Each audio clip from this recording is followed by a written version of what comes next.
Est-ce que nous sommes dans l'église? Ça va mieux. Hein, parce que je suis en train d'écouter, il y en a qui chantent et il y en a qui ne chantent pas. Et c'est dommage, parce que Dieu veut te parler. Amen. Dieu ne peut pas parler dans un cœur qui ne veut pas non plus. On dirait ce soir, mais oui, moi je le veux, mais oui, mais à quelle manière tu le veux? De quelle manière tu le cherches? Parce que des fois, on veut le chercher avec notre pensée. Cherche pas Dieu avec une pensée. On cherche Dieu avec un cœur. Amen. Et ce soir, tu ouvres ton cœur. C'est simple, un cœur. Alors Dieu descend. Veux-tu que le Seigneur descende? Amen. J'entends pas beaucoup d'amen. Hein? Amen. Dites amen ce soir. Amen. C'est une grâce que nous avons. Tellement que nous avons des échos des malades qu'il y a aujourd'hui. Tout à l'heure, j'ai parlé avec un ami. Il y a un frère de chez nous là-bas. C'était un monsieur vraiment très costaud, plein de santé, 60 ans. Aujourd'hui, il fait 60 kilos. Les hommes ont payé. Il a besoin de la grâce de Dieu.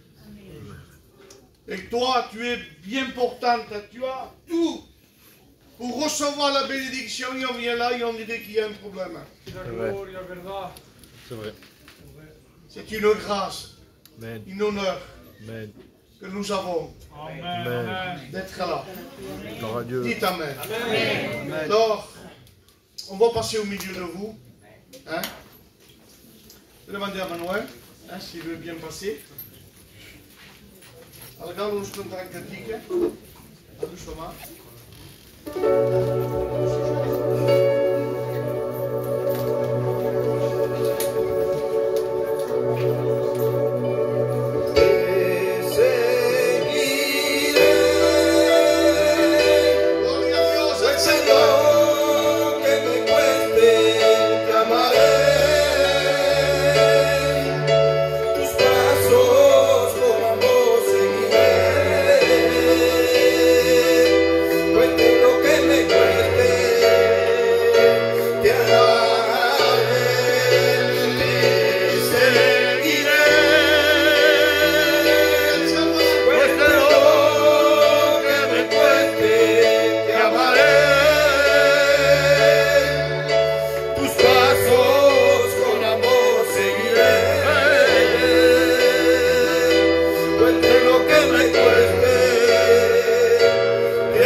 Essayez de faire la dîme alors.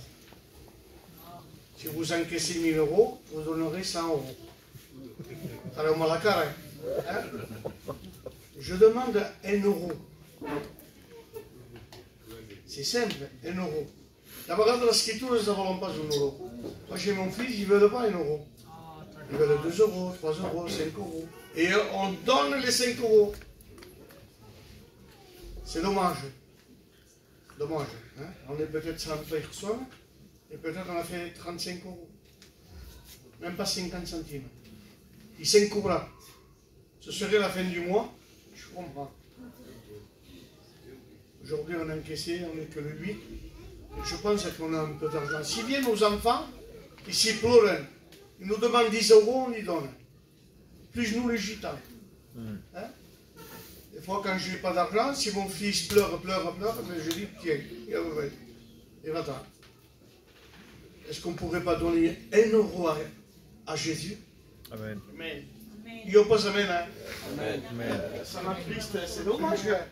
Quand tu as besoin de Dieu, et c'est le Seigneur ferait comme toi, de dire, Seigneur, donne-moi la bénédiction, la guérison, et que lui, il est dans le silence, et qu'il ne te donne pas. Hein? On va le pointer vite fait du doigt, on va dire, Seigneur, pourquoi? Ok, sur qui je te demande. Alors, le Seigneur n'est pas un mendiant, hein? Mais je pense que c'est logique, c'est biblique. Essayons de faire quelque chose de plus. À la prochaine réunion, après que c'est la fin du mois, je le comprends. Ne reste pas que c'est plus de moi. Mais là, oui, je peux donner 1 euro, 2 euros. Parce que moi, je surveille tout le monde. Et je m'adresse aussi aux jeunes. Je les vois, ils surveillent, ils notent dans mon esprit. Il y en a beaucoup qui ne donnent pas non plus. Et ça, on le regardera ensemble. Si je le dis à l'église, je le dirai aux jeunes aussi. Dites Amen. Amen. Ça pose un fadat? Non. Dites Amen alors. Amen. On va prier le Seigneur.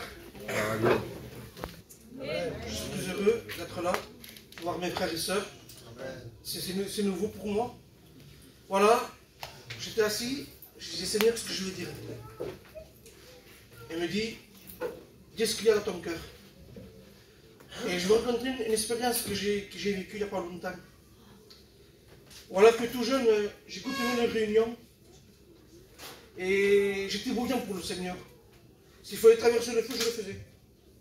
S'il fallait témoigner, j'allais. S'il fallait jeûner, je jeûnais. J'étais le premier à faire tout. Et voilà que j'ai passé dans un gros découragement et j'ai passé par une grosse faiblesse. Et là, avant tout, avant que je passe dans cette faiblesse-là, j'ai resté en communion avec mes frères parce que j'aimais les frères. J'étais en communion. Et le rapport, parce que j'étais tombé dans un découragement spirituel, croyez-moi, j'étais désunis avec mes frères. Je ne voulais pas avoir mes frères parce que j'étais mal en moi.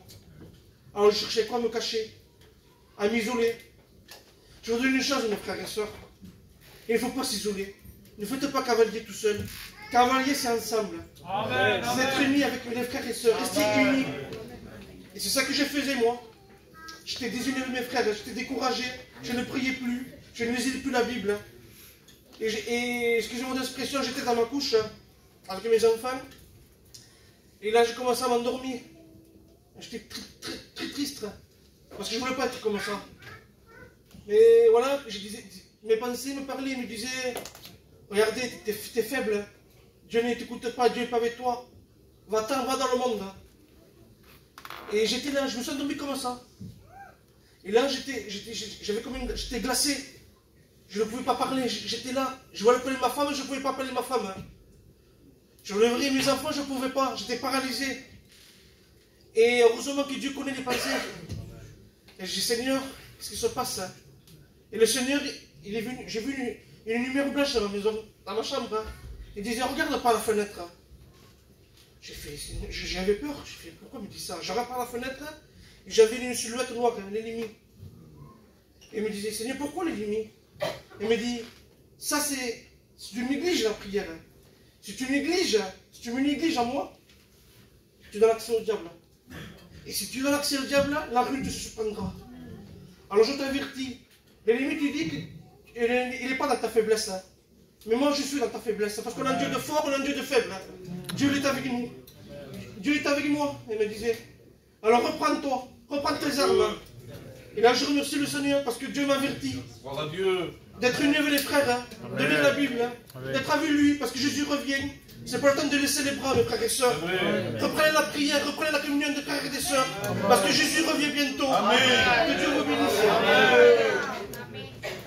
On peut dire un fort Amen. Hein, ça c'est mon jeune parce que j'avais Pésia moi là-bas. Hein, je suis resté quelques mois et même un petit moment là-bas. Je me suis occupé d'eux.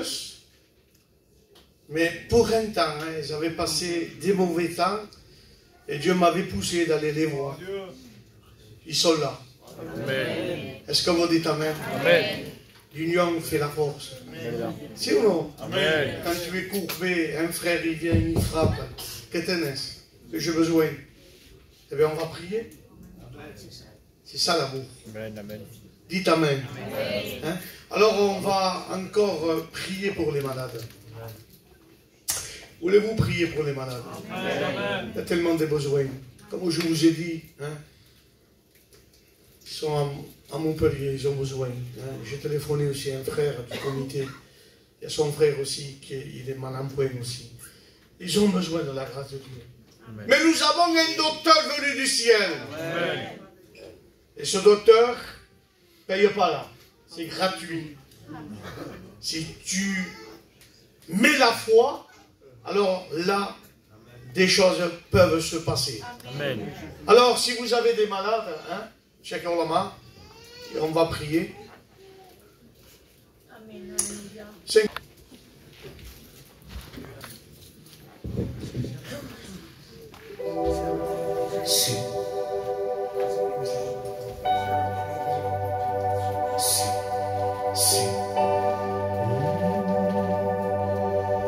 Dieu est là. On la chante ensemble. Dieu est là.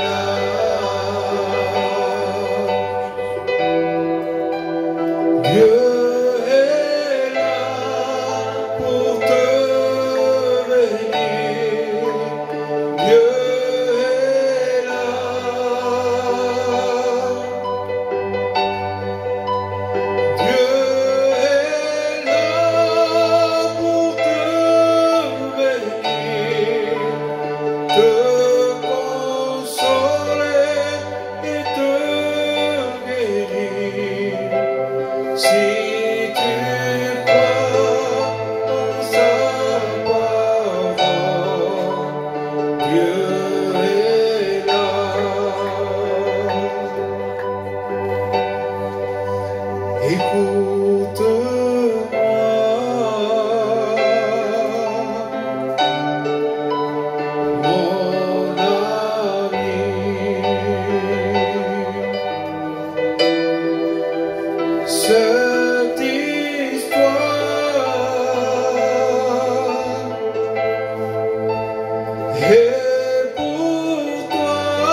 Béni soit Dieu.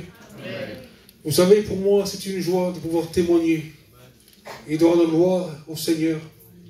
Vous savez, j'ai à cœur de vous rencontrer comment est-ce que j'ai rencontré le Seigneur. Vous savez, pour moi, j'ai grandi dans un foyer chrétien. Mon père était un pasteur. Alors toute la journée, on entendait parler du Seigneur dans ma maison. Mon père chantait des cantiques avec sa guitare. Et je grandissais dans les réunions. Il fut un temps où je suis rentré en âge de raison. Alors là, le monde s'est ouvert à moi. Et le choix a été vite fait. J'ai préféré le monde. Parce que pour moi, les réunions, c'était pour les vieux. C'était pour ceux qui étaient mariés, qui avaient des enfants, pas pour des jeunes. Alors, j'ai marché dans le monde, dans tout ce que le monde pouvait me donner. Mais il n'y avait pas de satisfaction dans mon cœur. J'avais toujours ce cœur vide à l'intérieur de moi. Et j'étais sans cesse à la recherche de pouvoir trouver quelque chose pour combler le vide qu'il y avait dans mon cœur. Alors, bien sûr, on s'amusait. On faisait des fêtes. De temps en temps, avec le respect que je vous dois, eh bien, on buvait de l'alcool. Et ça passait un temps. De nouveau, il fallait recommencer. Mais l'inconvénient avec le monde, si aujourd'hui il te faut un verre d'alcool pour satisfaire ton cœur, demain il t'en faudra deux. Alors, je m'éloignais comme ça, en pensant que c'était ça la vie. C'était vivre selon le penchant de mon cœur. Mais à l'intérieur, je savais, étant né dans une famille chrétienne, que sans Dieu, j'étais perdu.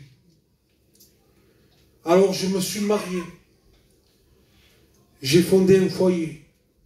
J'ai eu des enfants. Et cela n'a pas pu combler encore mon cœur. Au contraire. Parce que non seulement j'étais triste dans mon cœur, il y avait une tristesse, mais je rendais mon foyer triste. Mon fils, je ne l'ai pas vu grandir. Lorsque lui se levait pour aller à l'école, moi je rentrais pour aller dormir. Et vous savez, pour une enfant, de voir un foyer, on va dire, tiraillé de deux côtés, c'est pas bon. Alors, ça a déclenché des symptômes à mon fils, l'hyperactivité, un trouble du comportement. Et je l'ai amené voir des spécialistes. Et le spécialiste a dit, pour ma compagne, vous savez ce qu'il a votre enfant?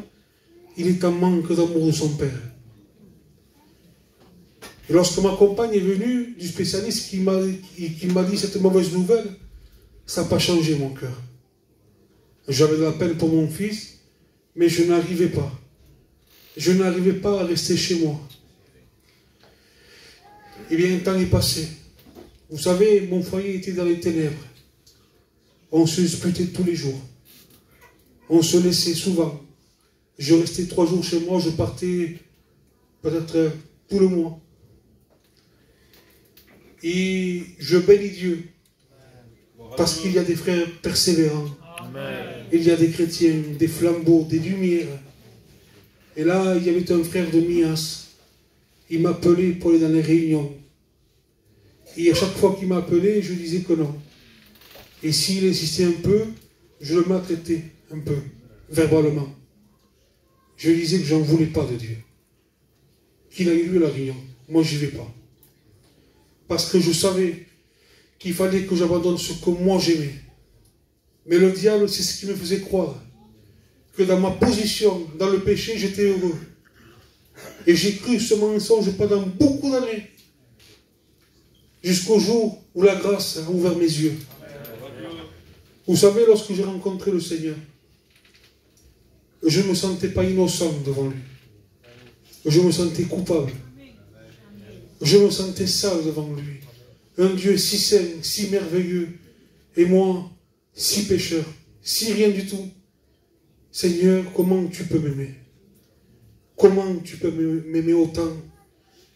Et là, une voix s'est fait entendre dans mon cœur.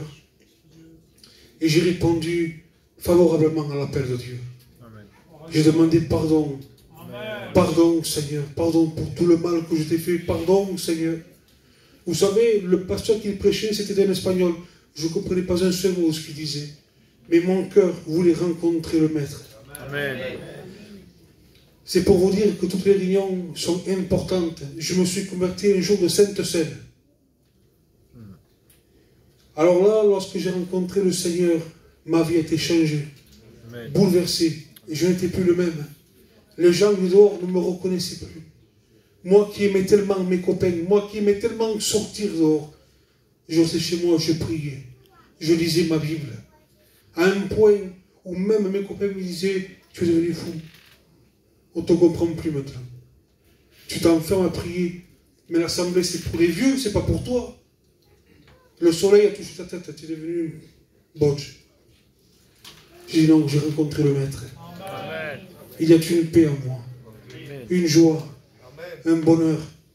Si vous seriez, si tu serais réellement ce que c'est d'être chrétien, toi qui ne connais pas Dieu, si tu saurais la valeur que c'est d'avoir Jésus dans sa vie, je te le dis devant Dieu, tu n'attendrais pas la prédication, tu te repentirais. Tu mettrais tout ton cœur dans cette réunion. Parce que la parole de Dieu ne dit pas que c'est celui qui veut être sauvé qui va être sauvé. C'est celui qui est prêt à renoncer à sa vie. Amen. Celui qui veut renoncer à sa vie de péché, à tous ses plaisirs qui mènent à la mort. Le Seigneur est capable de le sauver.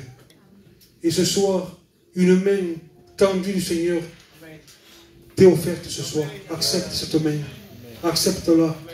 Dieu t'aime. Que Dieu vous bénisse. Dites un fort amen. Donc je pense que je vais appeler Nico, hein, Louis, les frères, allez. Viens. Viens aussi. Ah, t'es malade. Les voyageurs, hein, les baptisés. Chantez, chantez, viens. Petit. Ah, ça m'arrabe, petit. Hein. Ah, Jésus. Avancez. On peut chanter quand tu veux. Allez, appelons-nous le micro, hein. Oui, pas le micro à quoi. Allez, avancez.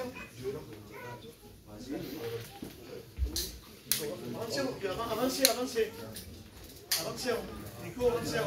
Petit, allez.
Béni soit le Seigneur. Amen. Tu attends un mot de Dieu ce soir? Amen. Tu le dis avec ton cœur? Amen. Passe-moi ça, oh là là. Je veux que Dieu me parle ce soir. J'en ai tellement besoin. Hein, aujourd'hui ça va, demain ça va pas. On est fatigué, des fois on n'est pas fatigué. Donc on a besoin de la grâce de Dieu. Amen. Et si ce soir on ne fait pas un bilan, on ne regarde pas l'état, parce qu'on dirait, parce qu'on vient dans l'église que tout va bien. Dans tu viens triste, abattu. Mais ce soir, nous voulons regarder vers le ciel. Amen. Et dire, Seigneur, viens à mon secours. Amen. Et Dieu est capable de s'arrêter encore. Est-ce que vous le croyez? Amen. On va chanter un cantique, et après, il y a une sœur, hein, que je l'ai vue hier. Hein, la femme de Bouta va se préparer, hein, je lui dis, en mangeant. Tu te rappelles, ma soeur, hein? Tu le savais, hein? Hein? Tu te prépares, on va chanter un cantique, et après on lui laisse toute la place aussi, hein? Il faut faire travailler aussi les sœurs. Hein? Amen. Amen. Béni soit Dieu. Amen. On va chanter mon cantique, hein? Et vous allez le chanter avec moi. Hein? Quand viendra le jour de l'enlèvement. Merci Seigneur.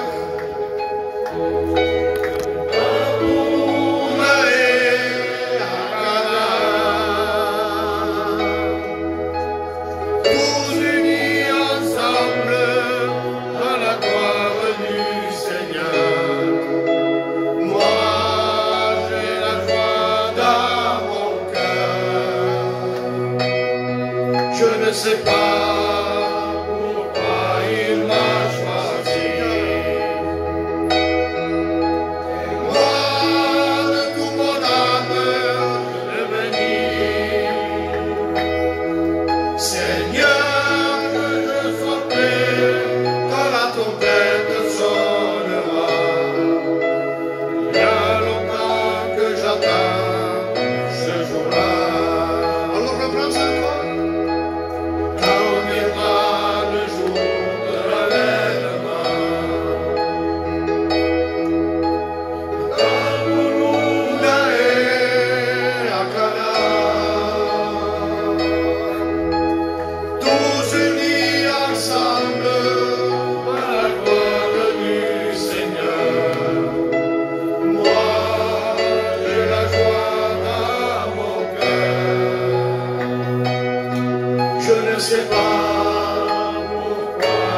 Je ne me rappelais plus qu'il y avait la compagne de Patrick, mais je la vois en face. Il va nous chanter un cantique tout à l'heure ou deux. Hein? Ce soir, je vais vous dire quelques mots de mon témoignage. Voilà, je ne suis pas venue pour un besoin, ni pour une nécessité. Je ne connaissais pas Dieu. Et il y avait des réunions qui se faisaient dans mon garage. Et c'est pas pour ça que je me suis convertie. Quelque temps après, il y a un serviteur qui est venu chez ma belle-mère. Et il a commencé à me dire que la prochaine réunion qu'il y avait, que j'allais donner mon cœur à Dieu et que plus tard, j'allais me convertir. Et dans ce temps-là, une semaine après est passée. Et il y a eu une réunion chez ma belle-mère. Et mon beau-père m'a invitée. Alors je suis allée. Et quand je suis allée dans cette réunion, j'ai commencé à dire dans mon cœur, c'est vrai. J'ai pu sentir l'esprit. Et cet esprit que je ne connaissais pas m'a tiré. Alors j'ai demandé et là, à l'instant, j'ai su que c'était la vérité. Et quand je me suis approchée de la vérité, tout a changé. Ce jour-là avait tout changé pour moi. J'avais commencé à tout changer. Mon foyer avait changé. J'avais eu plusieurs guérisons parce que j'étais quelqu'un de très malade. Et beaucoup de choses en moi qui étaient liées et que j'étais déliée. Et après, par la suite, c'est pas pour autant que j'étais convertie, parce que je venais aux réunions, je m'asseyais, j'écoutais, je priais, je lisais, je faisais tout pareil qu'une chrétienne, mais mon cœur n'avait pas changé. Et moi, je me disais en dedans de moi, j'ai tout pour être chrétienne, mais je ne comprends pas pourquoi mon cœur n'a pas changé. J'avais reçu toutes sortes de miracles. Et quand j'en parlais à quelques serviteurs, ils m'avaient dit que ça y est, j'avais compris. Et quand mon serviteur, que celui qui me suivait, il me disait « marche encore ». Et moi, je ne comprenais pas pourquoi il me disait encore de marcher. Et quand je me suis mis à part avec Dieu, je lui ai demandé, je dis « Seigneur, comment te demander pardon? Je te le demande tout le temps. Mais ma vie a changé, mais mon cœur non. » Et de là, le Seigneur, il a commencé à me montrer mon état de péché, de mon intérieur. Ça fait que là, j'ai demandé pardon de tout mon cœur. J'ai demandé au Seigneur de nettoyer tout l'intérieur et que l'extérieur, peu importe. Et une fois que la croix, je l'ai reçue dans mon cœur, ma vie a complètement changé dans mon cœur. Je ne pensais plus pareil, je n'agissais plus de la même manière. C'était complètement différent parce que je ne faisais plus pour faire, mais tout ce que je faisais, c'était dans mon cœur. Et puis, quoi vous dire de plus? Mais aujourd'hui, mon foyer appartient à Dieu. On suit Dieu. comme on le peut. On ne peut pas dire qu'on est des robots ou des Superman. On a des faiblesses, mais on se confie toujours en Dieu. Amen. La seule chose que je fais chaque jour de ma vie, c'est de renoncer à moi-même. C'est ce qui m'aide à avancer et de mettre toujours Dieu en avant toute chose, parce que la faiblesse, elle est là. Voilà. Je vous remercie. Changer ma vie, il peut le faire pour toi aussi. Approche-toi près de la croix, car c'est lui qui